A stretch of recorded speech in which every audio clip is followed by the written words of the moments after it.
The Zetherian warship materialized above Earth's atmosphere with the characteristic shimmer of quantum-fold technology, its obsidian hull reflecting the blue marble below. Commander Frances Chen stood in the emergency command center, her jaw clenched as she watched the holographic display. The alien vessel was massive, easily 3 times the size of humanity's largest orbital station. "They're charging weapons," her tactical officer reported, voice tight with fear. "Plasma-based molecular disruption class. Our shields won't hold for more than 30 seconds. Frances's mind raced. 3 months ago, the Zetherians had issued their ultimatum: surrender Earth's resources or face extinction. Humanity's modern defense grid electromagnetic pulse cannons, photon barriers, quantum missiles had all been neutralized by the aliens' adaptive countermeasures. Every piece of cutting-edge technology they threw at the invaders was analyzed, understood, and rendered useless within minutes. That's when Lucas Rodriguez, a historian from the Museum of Ancient Technology in Geneva, had contacted her with an insane idea. "Deploy the package," Frances ordered.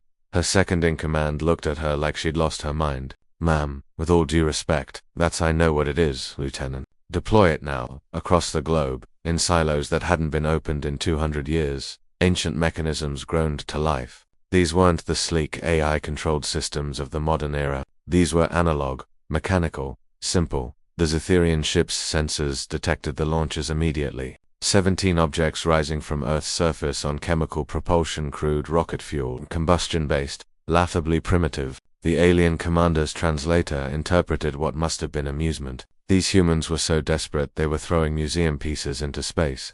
"Incoming projectiles detected," the Zetherian tactical officer reported. "Trajectory suggests ballistic flight path. Technology assessment, chemical propulsion, gyroscopic guidance, 20th century Earth design. No quantum signatures, new plasma cores, no adaptive air. Don't even bother with countermeasures," the commander responded. "Our whole armor is designed to withstand molecular disruption beams. These ... fireworks ... won't even scratch us."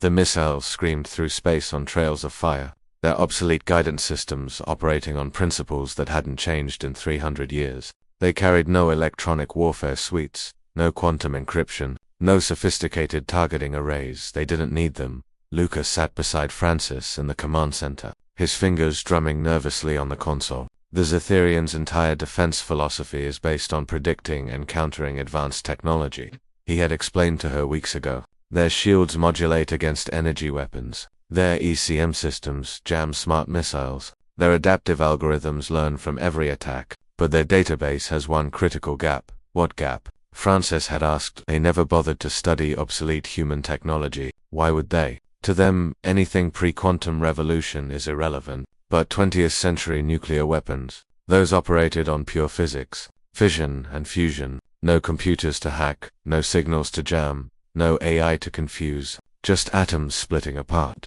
Now, as those 17 ancient ICBMs closed the distance, Frances held her breath. The Zetherian commander barely glanced at the tactical display. The projectiles were seconds from impact. Their shields were the first. Warhead detonated. The electromagnetic pulse from the nuclear blast cascaded across the Zetherian ship's hull. Modern shielding could have dispersed it, but the aliens' shields were calibrated for plasma and particle beams, not the crude electromagnetic spectrum of a fission explosion. Systems flickered. The second, third, and fourth warheads detonated in rapid succession, not close enough to destroy the ship with thermal energy. Frances wasn't trying to vaporize them, but close enough that the combined radiation and electromagnetic interference overwhelmed their sensors. "They're blind," the tactical officer reported, barely able to contain his excitement. "Their sensor arrays are completely fried." Phase 2, Frances commanded. From Earth's surface, another volley launched. Not missiles this time,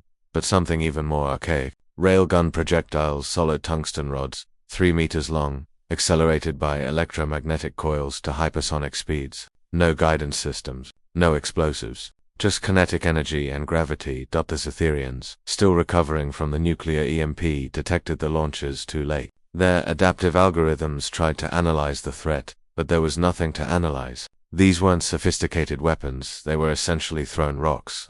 Traveling at orbital velocities, the tungsten rods struck the disabled ship like the fist of an angry god. Without shields or functioning point defense systems, the Zetherian hull crumpled under the impacts. Atmosphere vented into space. Secondary explosions rippled across the vessel's surface. Lucas let out a breath he'd been holding. Sometimes the old ways are the best ways.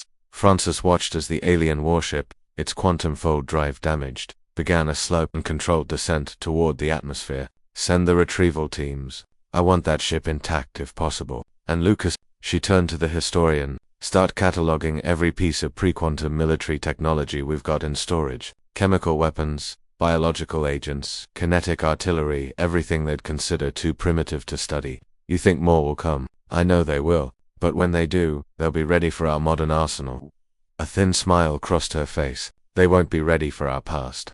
Across the planet, in museums and military archives, curators and historians began the strangest mobilization in human history. Tanks from the 20th century were restored. Gunpowder weapons were studied.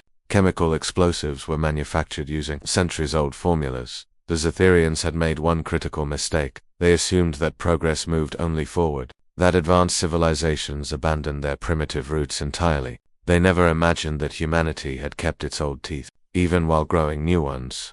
As Frances filed her report to the Global Defense Council, she included Lucas's words as her closing statement. The Zetherians came expecting to fight the humanity of tomorrow. Instead, we showed them the humanity of yesterday, and yesterday was a lot meaner than they anticipated.